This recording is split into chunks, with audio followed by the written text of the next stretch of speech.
नमस्कार दोस्तों, एक बार फिर स्वागत है आपका खास मुलाकात में।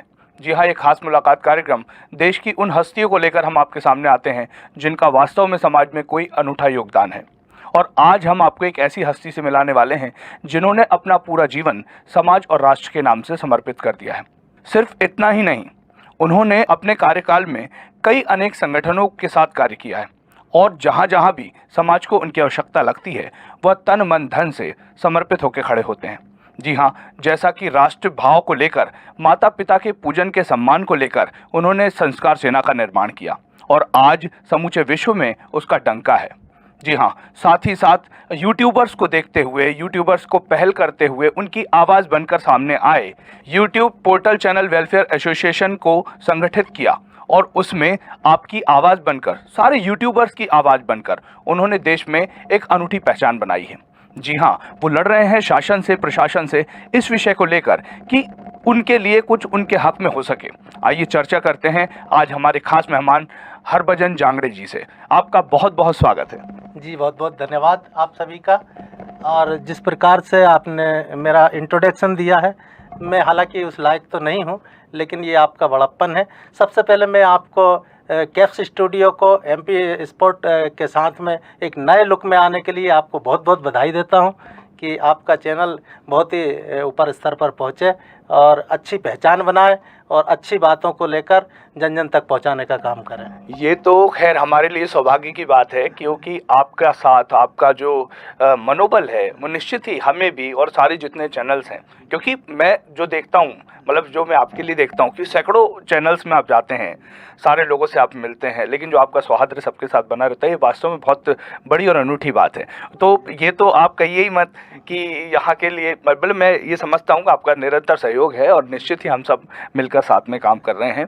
और लेकिन आपका ये, मैं अब आपसे थोड़ा सा, आपकी थोड़ी सी दिनचर्या में से जो हमारे मतलब दर्शक हैं, निश्चित ही वो आपके साथ इंट्रोड्यूस हैं, आपको जानते हैं, लेकिन फिर भी जो लोग आपके बारे में थोड़ा सा कुछ कम जानते हैं, हम चाहते हैं कि आज वो इस विषय से परिचित हो सकें। और आपने जो विचार पूरे राष्ट्र को दिया है, निश्चित ही वो बहुत ही कारगर है और यदि आप उससे जुड़ेंगे तो आपको कुछ समझ में आएगा। तो हम चाहते हैं कि आज उस विषय में हम थोड़ी सी चर्चा करेंगे। तो सबसे पहले तो मैं आपसे हमारे दर्शकों को बताते हुए ये जानना चाहता हूँ कि किस तरीके से आपकी ये जर्नी की शुरुआत हुई, किस तरीके से आपने शुरू किया। देखिए, मैं अपनी शुरुआत के बारे में तो बाद में बताऊंगा, थोड़ा सा इस और प्रकाश डालना चाहूँगा कि आज जो देश का जो माहौल बना हुआ है, जो परिस्थितियां हैं और जो हमारे देश की, हमारी जो सरकारें हैं जिस स्तर पर काम कर रही है, और वो स्तर के बारे में और जिस तरीके से करना चाहिए ये तो मैं नहीं बता सकता, मेरी हस्ती नहीं है कि मैं ये बताऊं, लेकिन फिर भी मेरे अपने अंदर के जो विचार हैं वो मैं आप सभी के बीच में पहुंचाना चाहूँगा। उससे पहले मैं हमारे सभी जो दर्शकगण हैं, जिसमें मेरे बुज़ुर्गों को प्रणाम करता हूं और नन्हे मुन्ने छोटे बच्चों को प्यार और हम उम्र साथियों को मेरा नमस्कार। साथियों, जिस प्रकार से आपने मुझे आपके स्टूडियो में आकर अपनी बात रखने का अवसर दिया है, मैं एक ही विचार यहाँ से देना चाहूँगा कि आज इस देश की जो सरकारें चल रही हैं और हमारा जो देश का लोकतंत्र है, उस लोकतंत्र में महामहिम राष्ट्रपति जी और महामहिम राज्यपाल महोदय का प्रथम स्थान रहता है। बिल्कुल, सर्वोच्च स्थान पे जो पद पर जो आसीन है उनको भी मैं नमस्कार करता हूँ। लेकिन आज जो माहौल बना हुआ है, इनका जो उच्च कोटि का जो स्थान है वो इसलिए बनाया गया कि हमारे महामहिम राष्ट्रपति जी का केंद्र की सरकार के ऊपर कंट्रोल रहे जी, और महामहिम राज्यपाल महोदय का राज्य की सरकारों पर कंट्रोल रहे जी। लेकिन आज हम देख रहे हैं कि महामहिम राष्ट्रपति महोदय जी हों या महामहिम राज्यपाल महोदय हों, वे स्वयं सरकार की योजनाओं का प्रचार करते नजर आ रहे हैं जी। बिल्कुल, ये बड़ी विडंबना की बात है। अभी कुछ ही दिनों पहले आपने देखा होगा कि हमारे प्रदेश के राज्यपाल महोदय 10 किलो अनाज के पैकेट लोगों को वितरण करने और सरकार की योजनाओं में खूब मीडिया में छाए हुए रहे। अब आप इस बात से विचार कर सकते हैं कि आखिर किसका कंट्रोल किस पर कितना होगा। ये वास्तव में बहुत सोचने वाली बात है कि शासन की जो प्रजातंत्र को लेकर जो लोकतांत्रिक व्यवस्था है, आज इस पर किस तरीके से काम हो रहा है। लोग की जो धारणाएं हैं, जो शासन का, जो खासतौर पे जो रोल होना चाहिए आज हमारे कानून का और हमारी मतलब प्रजातंत्र का, वो किस तरीके से चल रहा है। चलिए इस पे हम आगे की तरफ बढ़ेंगे और आपसे बिल्कुल जानना चाहेंगे कि इस विषय पे थोड़ा सा और प्रकाश डालें। मेरा जहाँ तक मानना है कि 10 किलो या 20 किलो अनाज मुफ्त में वितरण कर देने से इस देश का विकास नहीं होगा। इस देश का यदि वास्तव में विकास होना है और तो मुफ्त में देना चाहिए, लेकिन क्या देना चाहिए? मुफ्त में देना चाहिए रोजगार, बहुत शानदार। मुफ्त में देना चाहिए शिक्षा, जी मुफ्त में देना चाहिए स्वास्थ्य। जी जब एक परिवार को रोजगार होगा, स्वास्थ्य उनका अच्छा होगा और वह परिवार शिक्षित होगा, तो वह परिवार स्वतः ही अपनी कमाई से अपने बच्चों का, अपने परिवार का पालन पोषण करेगा और फिर वह स्वतंत्र रहेगा, किसी की मुफ्त की खोरी पर अपना मतदान नहीं करेगा और स्वतंत्र मतदान करेगा। जब स्वतंत्र मतदान करेगा तो सरकार भी स्वतंत्र होगी और जब सरकार स्वतंत्र होगी तो इस देश की स्वतंत्रता भी बरकरार रहेगी।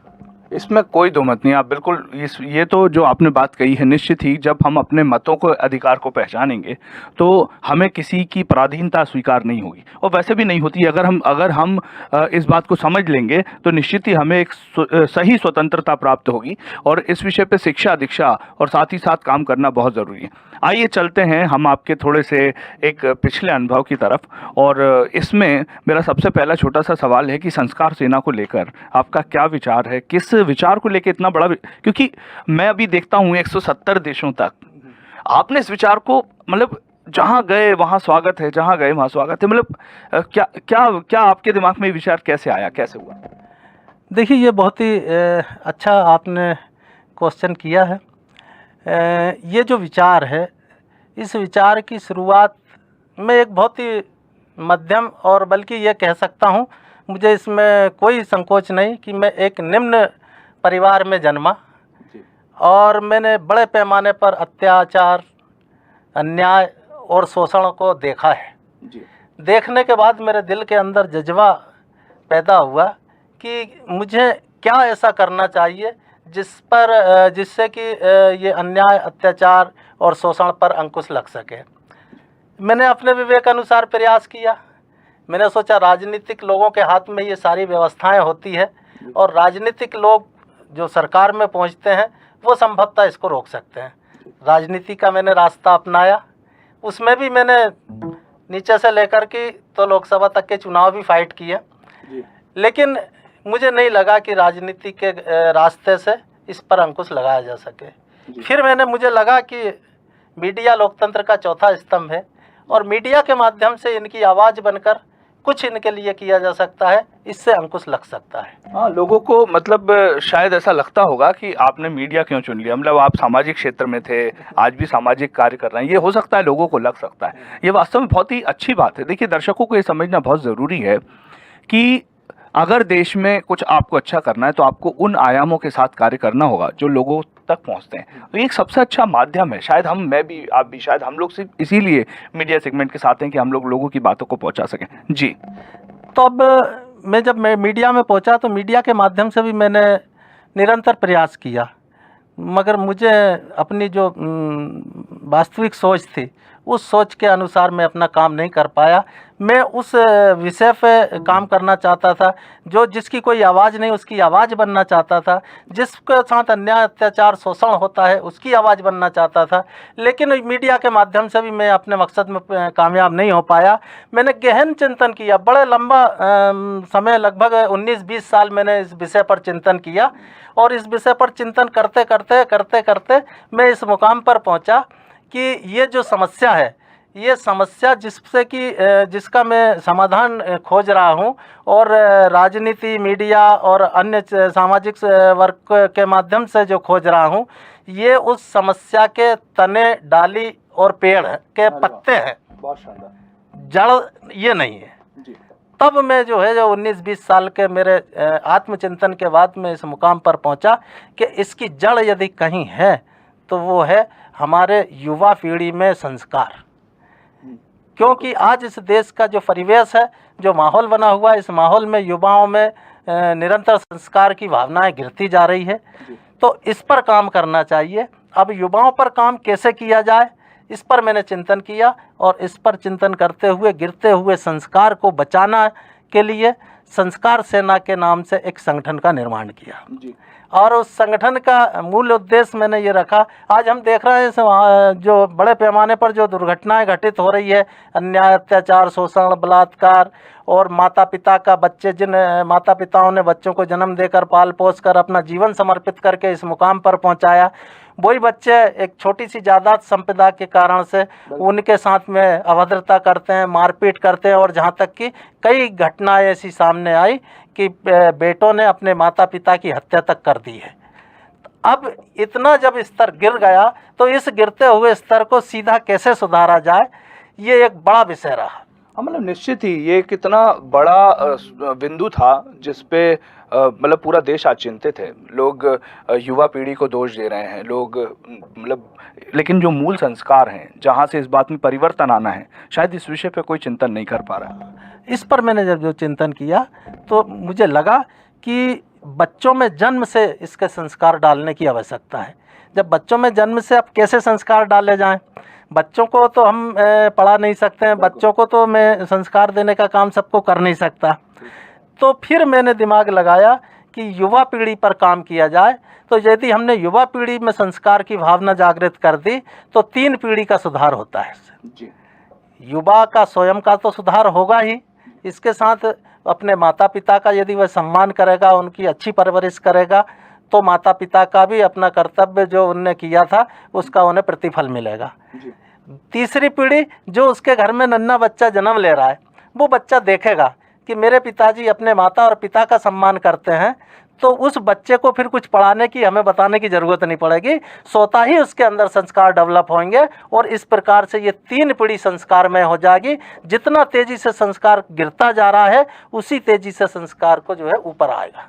बहुत ही सुंदर बात है आपकी, क्योंकि ये विचार वैसे तो सबके जहन में है, मतलब हर आदमी इस पर चिंतन करता है, हर आदमी इसके बारे में सोचता है, लेकिन कहीं ना कहीं आगे इसमें एक कदम उठाना ये वास्तव में बहुत बड़ी पहल है। मतलब आपको पूरे समाज की तरफ से, सारे लोगों की तरफ से हम साधुवाद प्रेषित करते हैं और साथ ही साथ आपके इस सराहनीय कदम के लिए निश्चित ही तन मन धन से सहयोग पूरा समाज करता ही और करेगा। आपको इस जगह पे हम आगे लेके चलेंगे। मैं दर्शकों को एक बार मैं ये बताना चाहता हूँ कि संस्कार सेना का आज जो ग्राउंड बना हुआ है, आज जो संस्कार सेना के सैनिक हैं, निश्चित ही कोई आर्मी जैसे सैनिक नहीं है, मतलब, लेकिन आर्मी से बढ़कर है। आर्मी तो इसमें एक चीज़ और मैं आपको बताना चाहूँगा, जैसे जो संस्कार सेना जो वर्ड आता है, जब लोग सुनते हैं इसको कि ये तो कोई सेना है, ये कौन सी सेना आ गई, बड़ा एक उनको अजीब सा लगता है। तो मैं आपको बताना चाहूँगा, जिस प्रकार से हमारे राष्ट्र की जो सेना है, हमारे देश की जो सेना है, जो हमारे देश की सीमाओं पर अपनी जान की बाजी लगाकर देश की रक्षा में लगी हुई है, उसी प्रकार से हम जो सेना बना रहे हैं, इस सेना में जो भी हम युवा काम कर रहे हैं, वो अपनी जान की बाजी लगाकर अपने संस्कारों की रक्षा के लिए काम करें, इसलिए हमने इसका नाम संस्कार सेना रखा है। बहुत ही शानदार। अच्छा, लगभग अभी कितने राज्यों में काम चल रहा होगा और लगभग क्या स्ट्रक्चर है? यूँ तो भारत के लगभग सभी राज्यों में हमने प्रयास किया है अपने विचारों को पहुंचाने का, और भारत में ही नहीं बल्कि आप सबके सहयोग से मुझे अवसर मिला, हमारे एक जो वरिष्ठ साथी है उनके माध्यम से मुझे अवसर मिला नेपाल जाने का, और नेपाल के काठमांडू में एक अंतर्राष्ट्रीय स्तर का सामाजिक सम्मेलन था, और उस अंतर्राष्ट्रीय सामाजिक सम्मेलन में लगभग 122 से अधिक कंट्री के प्रतिनिधित्व कर रहे थे। उनके बीच में भी मुझे इस विचार को रखने का मौका मिला, और जो विचार जब मैंने उनके बीच में भी रखा तो काफ़ी हद तक काफ़ी लोगों ने उस बात की भी सराहना की। बहुत शानदार। जैसा कि अभी एक और बड़ा सवाल है, मतलब मेरे जहन में तो आता ही है, लोगों के जहन में भी आता होगा कि अभी आपने हाल ही में यूट्यूब वेलफेयर एसोसिएशन संगठन बनाया है, जो कि यूट्यूब और वेब पोर्टल्स के संरक्षण के लिए है, नियम के लिए, अधिकारों के लिए। तो हज़ारों संगठन आज देश में मीडिया कर्मियों के लिए काम कर रहे हैं, तो इस अलग से इस संगठन को बनाने की आवश्यकता क्यों पड़ी? बहुत ही अच्छा आपने सवाल किया है। वास्तव में इस देश के अंदर हम देखें तो मीडिया के क्षेत्र में काम करने वाले हमारे मीडिया के साथियों के माध्यम से अनेकों संगठन बना करके इनके हितों के लिए बात की जा रही है।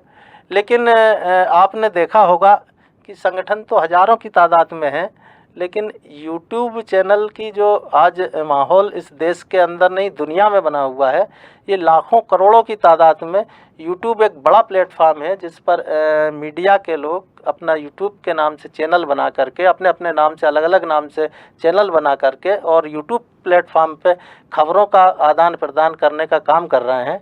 और मैं आपसे माध्यम से आपके चैनल के माध्यम से ये बताना चाहूँगा कि चाहे त्रैमासिक पेपर पत्रिका हो, चाहे मासिक हो, चाहे साप्ताहिक हो, चाहे दैनिक हो, चाहे सैटेलाइट पर चलने वाले चैनल हों, चाहे इलेक्ट्रॉनिक मीडिया हो, ये सभी के लिए सरकार के तरफ से एक निश्चित गाइडलाइन है। इनके रजिस्ट्रेशन की एक प्रक्रिया है, उस रजिस्ट्रेशन की प्रक्रिया के तहत उनका पंजीयन होता है और इसके बाद वो काम करते हैं जी।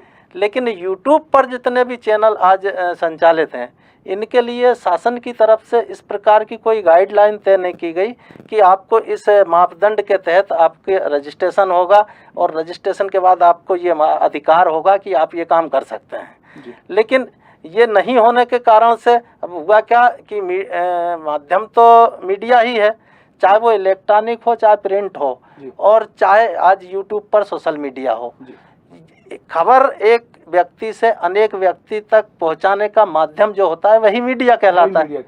बिल्कुल। तो इलेक्ट्रॉनिक और प्रिंट के साथ में सोशल मीडिया और यूट्यूब चैनल के माध्यम से, वेब पोर्टल के माध्यम से भी ये वही काम कर रहे हैं, तो मीडिया की कैटेगरी में तो ये भी आते हैं। लेकिन हमारी जो सरकार है उस सरकार के माध्यम, अब जिस समय मीडिया के लिए जो गाइडलाइन तय हुई थी उस समय इसका चलन नहीं था, इस कारण से सरकार की दृष्टि में वो चीज़ आई नहीं। बहुत सुंदर। अब पहले इलेक्ट्रॉनिक मीडिया का चलन नहीं था, तो प्रिंट का था, तो प्रिंट के लिए सरकार ने गाइडलाइन बनाई। इसके बाद इलेक्ट्रॉनिक आया तो इलेक्ट्रॉनिक के लिए सरकार ने गाइडलाइन बनाई। अब इलेक्ट्रॉनिक के साथ साथ अब सोशल मीडिया से लेकर यूट्यूब एक वेब पोर्टल प्लेटफॉर्म आ गया है, तो इसके लिए भी सरकार को गाइडलाइन बनाना चाहिए। लेकिन किसी ने अभी तक किसी भी मीडिया के संगठन के माध्यम से इसके प्रति कोई पहल नहीं की गई, और जब किसी ने कोई पहल ही नहीं की तो सरकार ने भी अपना दृष्टिकोण इसी प्रकार से रखा कि भाई एक छोटी सी हमारे बुजुर्गों की कहावत है कि माँ भी बच्चे को जब भी दूध पिलाती है कि बच्चा रोता है। बहुत शानदार। तो ये लाखों यूट्यूब चैनल पर काम करने वालों की आवाज़ किसी ने नहीं उठाई, इनके तरफ से कोई बात सरकार के पास पहुँची ही नहीं, तो सरकार इनके लिए स्वतः ही गाइडलाइन क्यों बनाएगी। यानी जैसा कि हम लोग देखते आ रहे हैं, जैसे 100 वर्षों पूर्व प्रिंट था, प्रिंट के बाद शायद जब इलेक्ट्रॉनिक मीडिया आया होगा, शायद उसके साथ भी ऐसा ही कुछ बर्ताव हुआ होगा जो आज सोशल मीडिया के साथ। बिल्कुल बिल्कुल बिल्कुल स्वाभाविक है ये। बिल्कुल। तो आप ये देखिए, समझ में आती है बात कि उस समय शासन प्रशासन को शायद इस बात की आवश्यकता लगी होगी कि इलेक्ट्रॉनिक मीडिया, प्रिंट मीडिया इससे कहीं आगे हो सकता है, उसके साथ एक अच्छा माध्यम है। तो आज जो शायद सोशल मीडिया को लेकर परिवेश है, उसको शासन को उस विषय में चिंतन करना चाहिए। हालांकि बहुत ज़्यादा दिन नहीं हुआ इस संगठन को बनाया, लेकिन हमने हाल ही में अभी 1 फरवरी को सरकार के सामने इस संगठन के माध्यम से हमने आदरणीय प्राइम मिनिस्टर महोदय के कार्यालय में, आदरणीय हमारे सूचना प्रसारण मंत्रालय में, आदरणीय गृह मंत्रालय में ज्ञापन सौंपा और ज्ञापन के माध्यम से हमने इस विषय को रखा। तो सरकार की मैं तारीफ़ करूंगा और धन्यवाद दूंगा सूचना एवं प्रसारण मंत्रालय को।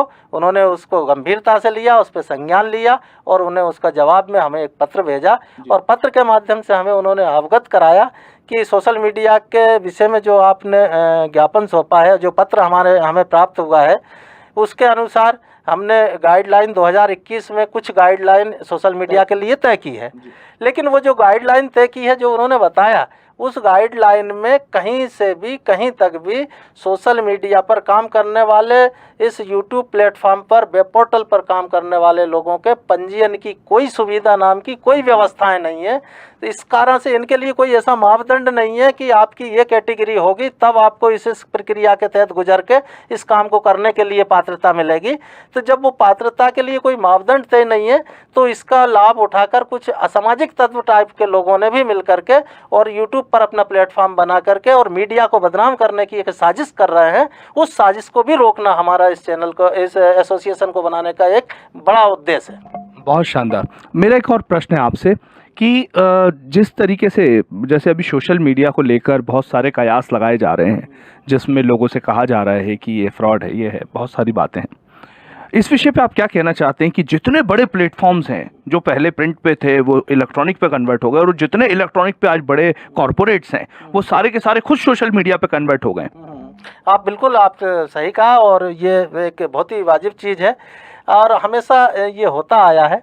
जिस प्रकार से आपने ही मेरी बात का जवाब दे दिया कि पहले जो प्रिंट मीडिया था आज उन्हीं ने अपना इलेक्ट्रॉनिक शुरू कर दिया, और जो इलेक्ट्रॉनिक पे बड़े चैनलों पे जो काम चल रहा था, जब उनको ये लगा कि यूट्यूब एक हम से भी बड़ा प्लेटफॉर्म है, तो उन्होंने जब वो इतने बड़े प्लेटफॉर्म पे काम कर रहे हैं तो फिर उनको यूट्यूब चैनल बनाने की क्या ज़रूरत थी? बिल्कुल, उन्होंने खुद ने जब यूट्यूब चैनल बना करके और अपने काम की शुरुआत कर दी, तो इससे ये अंदाज़ा लगाया जा सकता है कि आने वाला भविष्य इस प्लेटफॉर्म का है।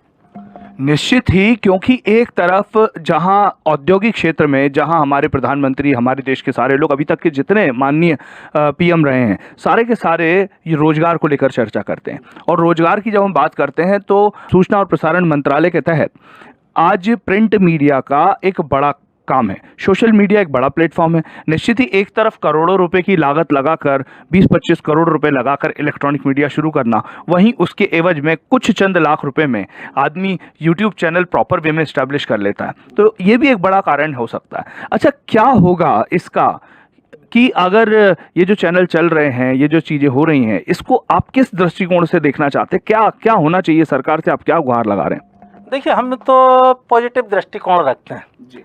हम चाहते हैं कि बरसों पुराने जो प्रिंट और इलेक्ट्रॉनिक मीडिया हैं वह अपने आप को इस भांति से समझें कि ये यूट्यूब चैनल हमारा एक छोटे बच्चों का परिवार है, हम इनके बड़े हैं, हम इनको संरक्षण दें और इनका सहयोग करें। मतलब ऐसा तो नहीं है कि वो जैसे छोटे बच्चे होते हैं वो सब मिलके एक संगठन बना लिया, जिद कर रहे हैं कि शायद हमारा कुछ, मतलब कुछ, इसको आप किस दृष्टिकोण से देखते हैं कि कहीं ऐसा तो नहीं है कि हम किसी गलत दिशा में जा रहे हो? नहीं, इसमें गलत दिशा का तो सब्जेक्ट ही नहीं बनता है, क्योंकि आप देख रहे हैं कि आज हमारे देश के प्रधानमंत्री से लेकर माननीय मुख्यमंत्रियों से लेकर और हर विभाग की वेबसाइट और वेब पोर्टल और इनके चैनल हैं। हाँ, बिल्कुल बिल्कुल बिल्कुल। तो फिर गलत दृष्टि का तो सवाल ही नहीं उठता। बहुत आपने मुझे अवसर दिया है आपके चैनल के माध्यम से हमारे देश के अधिक से अधिक लोगों तक पहुंचने का, इसके लिए मैं आपको धन्यवाद देना चाहूँगा। साथ ही मेरे दिल में एक ख्याल उत्पन्न हुआ, एक विचार आया कि मैं आपसे भी और हमारे दर्शकों से भी ये जानना चाहूँगा कि आप मुझे ये बताएं कि आज एक हमारी जो सरकार काम कर रही है, एक बड़ा पैमाने पर एक माहौल बना हुआ है, चाहे वो नोटबंदी रही हो, चाहे वो यहाँ पर आज चाहे बड़े शहरों के नाम बदलने की बात रही हो, चाहे किसी एक शासकीय स्थल, जो बड़े बड़े स्थल हैं उनके नाम परिवर्तन करने की बात रही हो, क्या ये चीज़, ये बदलने से क्या इस देश का विकास हो सकता है? ये मैं हमारे दर्शकों से भी जानना चाहूँगा। जब ये हाँ, मैं ये कहता मानता हूँ बदलने की तो आवश्यकता है, लेकिन क्या बदलने की आवश्यकता है, इस विषय पर सोचना है। मैं इस विषय पर मतलब आपसे ही थोड़ा सा जानना चाहूँगा कि क्या होना चाहिए। हाँ, मेरे विचार से यदि बदलने की आवश्यकता है तो बदलना चाहिए इस देश के उच्च स्तर के कार्यालयों से लेकर हाई कोर्ट और सुप्रीम कोर्ट में जो भी प्रक्रियाएं होती है वो हिंदी भाषा से हटकर अंग्रेजी भाषा में होती है। बहुत शानदार। और ना जाने क्यों, क्या कारण है इस देश का, जो राजनीतिक सत्ता में बैठे हुए वरिष्ठ जनों का, कि जिन अंग्रेजों ने हमारे देश पर सैकड़ों से अधिक वर्षों राज्य किया, हमें गुलाम बना कर रखा, और उनकी भाषा हमारे लिए इतनी लोकप्रिय हो गई। यूँ तो हम स्वदेशी की बात करते हैं, लेकिन सारे बड़े कार्यालयों में काम अंग्रेजी में होता है। तो बदलने की यदि आवश्यकता है तो हमारे देश के उच्च स्तरीय कार्यालयों से लेकर हाई कोर्ट तक और सुप्रीम कोर्ट तक की जो भी कार्यवाहियाँ हो उसे अंग्रेजी से बदलकर हिंदी में करना चाहिए, ताकि इस देश में हिंदी, जो राष्ट्र हमारा है जिसकी हम बात कर रहे हैं, हिंदी हमारी राष्ट्रभाषा है, तो यदि हम इस प्रकार की कार्यवाही करेंगे, उसको हिंदी को कंपलसरी करेंगे, तो आज जिस प्रकार से भारत के अनेक राज्यों में अंग्रेजी कंपलसरी है, उसकी जगह पे हिंदी कंपलसरी होगी और हर राज्य के कोने कोने में हिंदी का भी प्रचार होगा और हिंदी भाषी लोगों की संख्या बढ़ेगी और हिंदी में जो भी कार्रवाइयाँ होगी वो हर एक कम से कम पढ़ा लिखा व्यक्ति के भी समझ के अंदर होगी। वो समझ पाएगा कि हमारा सही क्या है, हमारा गलत क्या है, हमारा हित कहाँ है, हमारा अनहित कहाँ है। बहुत बहुत धन्यवाद। जी हाँ दर्शकों, तो प्रश्न अब आपके लिए हैं। यदि अभी तक आपने हमारे चैनल को सब्सक्राइब नहीं किया है तो आज ही लाल बटन दबाकर उसे सब्सक्राइब करें और नीचे डिस्क्रिप्शन में अपने प्रश्न और हमारे प्रश्नों का उत्तर डालना ना भूलें। जी हाँ, आपसे ये प्रश्न है कि मैं पूरी बात का आज सार पे आता हूँ कि निश्चित ही यूट्यूब वेलफेयर एसोसिएशन जिस तरीके से काम कर रही है, क्या उसकी आवश्यकता है, और यदि नहीं है तो क्यों नहीं है, और होना चाहिए तो किस तरीके से उस पर कार्य होना चाहिए। इसमें हमें आपके सहयोग, आपके प्रश्नों का इंतजार रहेगा और आपके हर प्रश्न को इसी चैनल के माध्यम से हम अगले एपिसोड्स में लाएंगे। मैंने जैसा कि बताया कि इस एपिसोड के माध्यम से हम देश की विभूतियों, देश की सम्मानीय लोगों को और उन लोगों को आप तक प्रस्तुत करते हैं जो वास्तव में देश के कोने कोने में जाकर काम करते हैं, देश के लिए आदर्श हैं और निश्चित ही उनके ये प्रश्न पूरे समाज तक पहुँचाने का कार्य करते हैं। हमारे साथ इसी तरीके से जुड़े रहिए और देखते रहिए MP रिपोर्ट न्यूज़। धन्यवाद।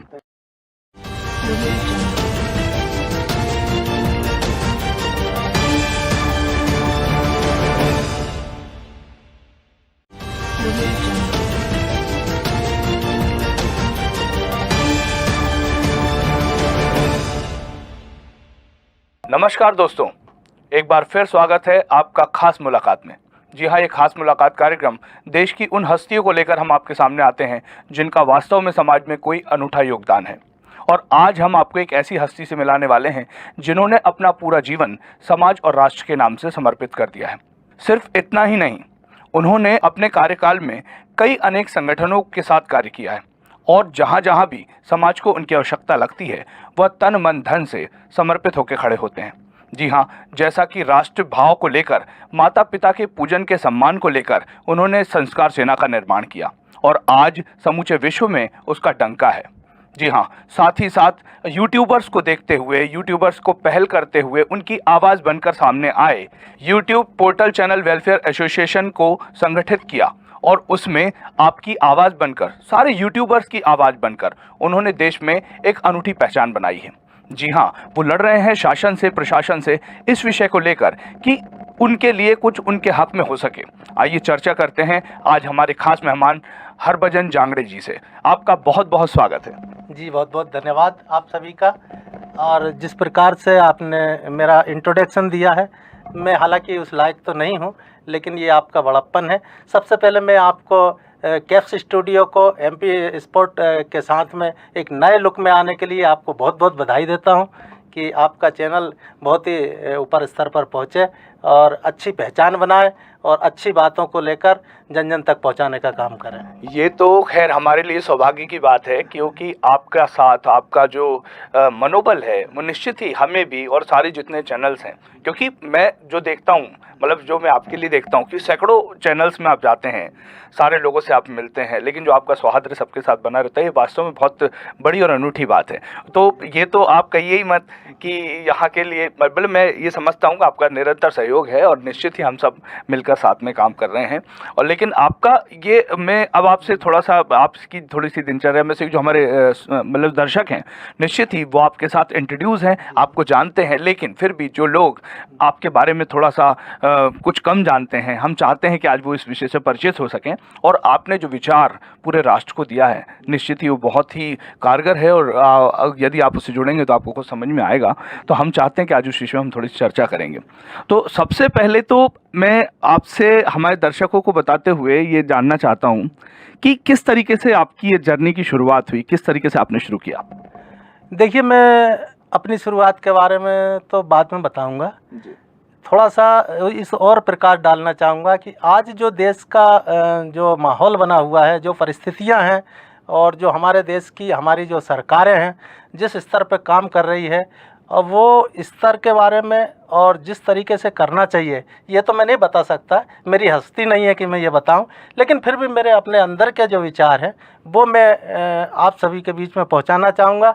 उससे पहले मैं हमारे सभी जो दर्शकगण हैं, जिसमें मेरे बुज़ुर्गों को प्रणाम करता हूं और नन्हे मुन्ने छोटे बच्चों को प्यार और हम उम्र साथियों को मेरा नमस्कार।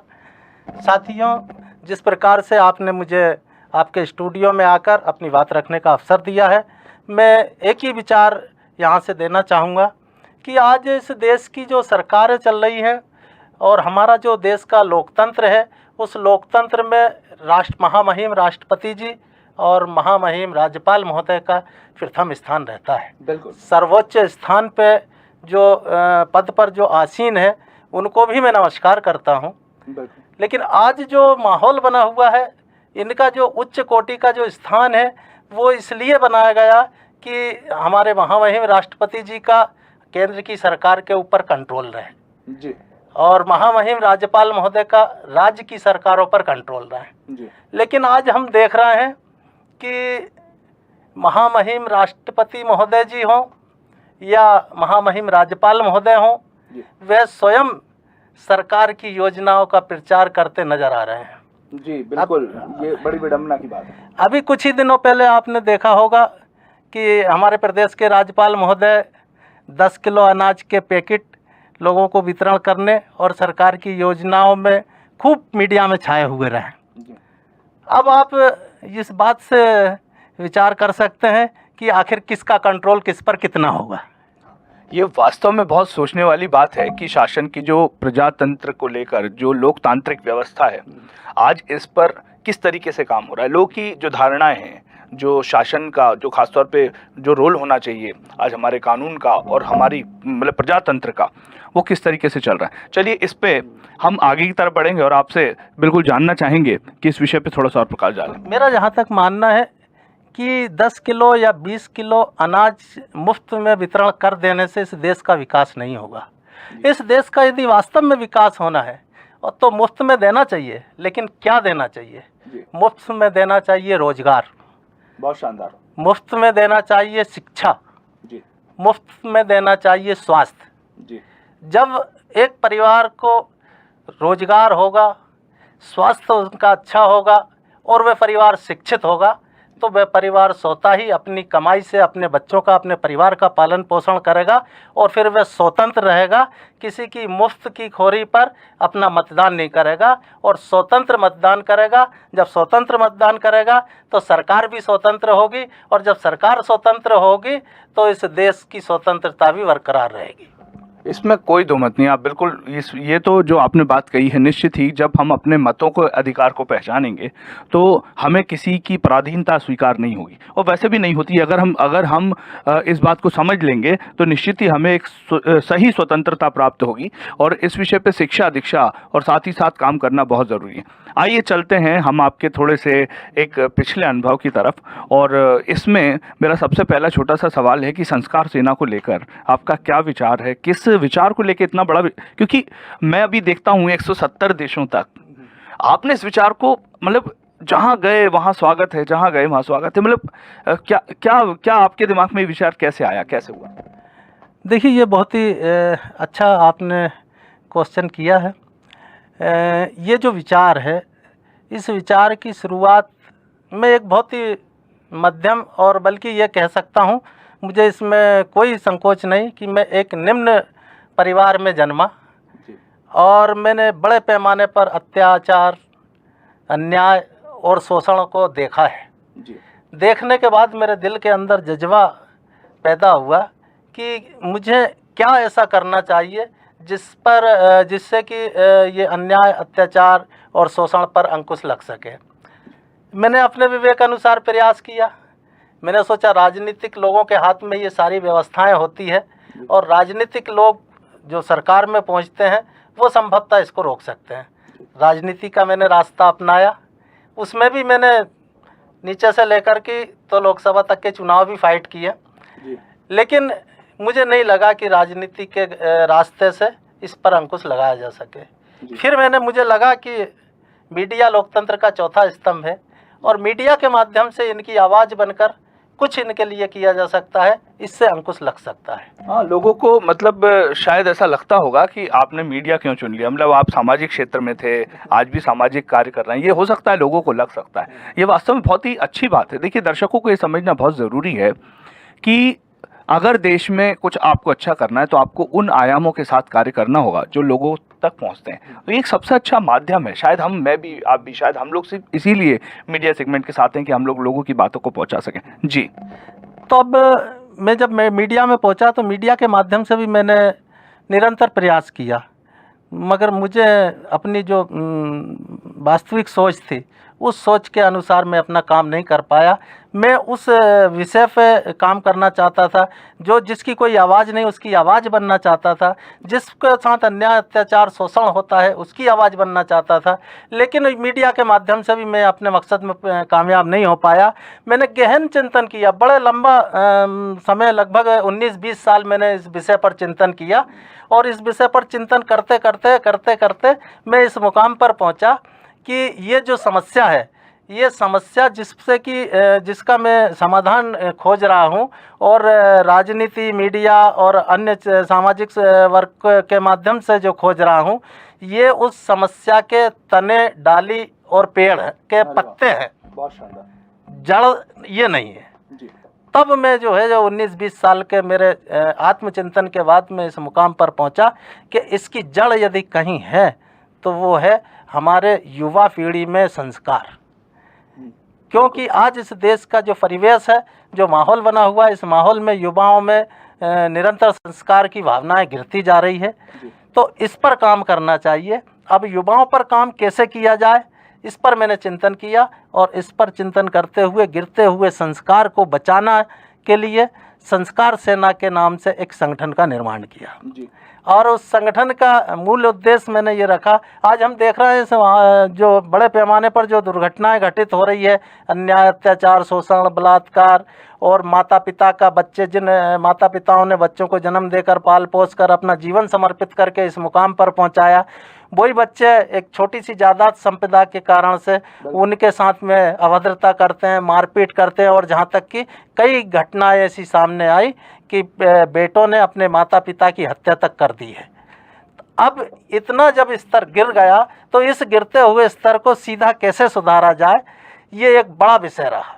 मतलब निश्चित ही ये कितना बड़ा बिंदु था जिस पे मतलब पूरा देश आज चिंतित है। लोग युवा पीढ़ी को दोष दे रहे हैं, लोग मतलब, लेकिन जो मूल संस्कार हैं, जहां से इस बात में परिवर्तन आना है, शायद इस विषय पे कोई चिंतन नहीं कर पा रहा।